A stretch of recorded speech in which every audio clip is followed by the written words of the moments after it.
জামালপুরের মাদারগঞ্জে সরকারি শেড ঘর দখলের অভিযোগে ৩ যুবদল নেতাকে আটক করেছে সেনাবাহিনী। আটকের পর তাদেরকে মাদারগঞ্জ মডেল থানায় হস্তান্তর করা হয়েছে। দর্শক, সারা দেশে চাঁদাবাজি হচ্ছে, দখলবাজি হচ্ছে, আর এসবের পিছনে সবচেয়ে বেশি জড়িত কারা সেটা সবাই জানেন। এই চাঁদাবাজদের, দখলবাজদের প্রতিহত করতে হবে।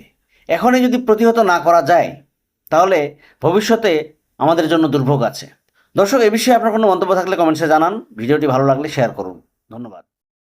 দর্শক, বিএনপির বৈদেশিক বিষয়ক কমিটির সদস্য ইশরাক হোসেন বলেছেন, এই সরকারকে এখন বাধ্য হয়ে বলতে হচ্ছে, আপনারা যদি শপথ গ্রহণের ব্যবস্থা না করেন তাহলে ঢাকা দক্ষিণের ভোটারদের সঙ্গে করে আমি নিজেই শপথ নিয়ে আমি আমার চেয়ার দখল করব। নগর ভবন কিভাবে চলবে সেটা ঢাকাবাসী নির্ধারণ করবে। বহিরাগত কোনো উপদেষ্টা বা প্রশাসককে দিয়ে নগর ভবন পরিচালনা করতে দেওয়া হবে না। এটাই আমার শেষ কথা, এটাই আমাদের শেষ বার্তা। দর্শক, ইশরাকের এই বক্তব্য বা হুমকিকে আপনি কিভাবে দেখছেন? তার এরকম বক্তব্য কি দেওয়া ঠিক হয়েছে? তিনি আসলে কি বলতে চান? এতে কি বিএনপির ভাবমূর্তি উজ্জ্বল হলো? আপনার কোনো মন্তব্য থাকলে কমেন্টসে জানান। ভিডিওটি ভালো লাগলে শেয়ার করুন। ধন্যবাদ।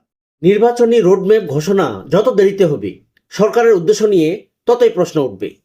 এই কথাটি দর্শক বলেছেন বিএনপি মহাসচিব মির্জা ফখরুল ইসলাম আলমগীর। বিএনপি মহাসচিবের এই বক্তব্যকে কি আপনি সমর্থন করেন? তিনি যে আশঙ্কার কথা বলেছেন সেটা কি সত্য?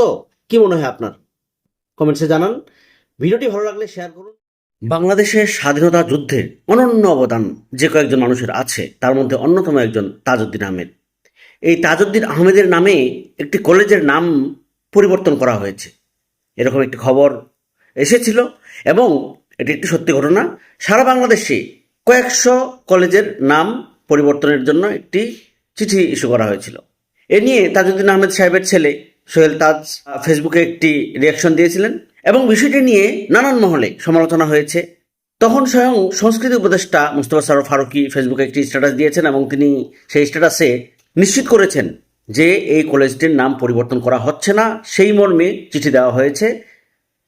তার মানে দর্শক, যে সিদ্ধান্ত নেওয়া হয়েছিল সেই সিদ্ধান্ত থেকে সরকার সরে এসেছে, এটাকে অবশ্যই সাধুবাদ জানাই। দর্শক, এই বিষয়ে আপনার কোনো মন্তব্য থাকলে কমেন্টসে জানান। ধন্যবাদ। দর্শক, আসসালামু আলাইকুম। জামাত ইসলামের আমির ডাক্তার শফিকুর রহমান বলেছেন, ফ্যাসিস্টরা চলে গেছে কিন্তু ফ্যাসিজম রয়ে গেছে।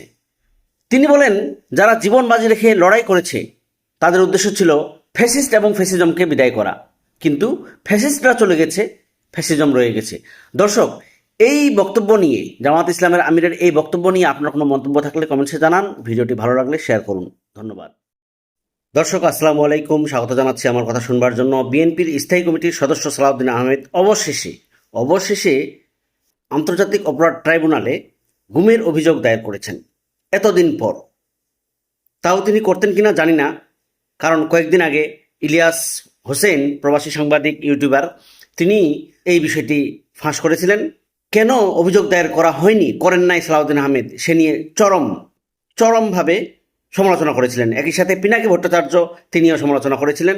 অবশেষে সালাউদ্দিন আহমেদ আন্তর্জাতিক অপরাধ ট্রাইব্যুনালে তার গুম হওয়ার ঘটনায় অভিযোগ দায়ের করেছেন।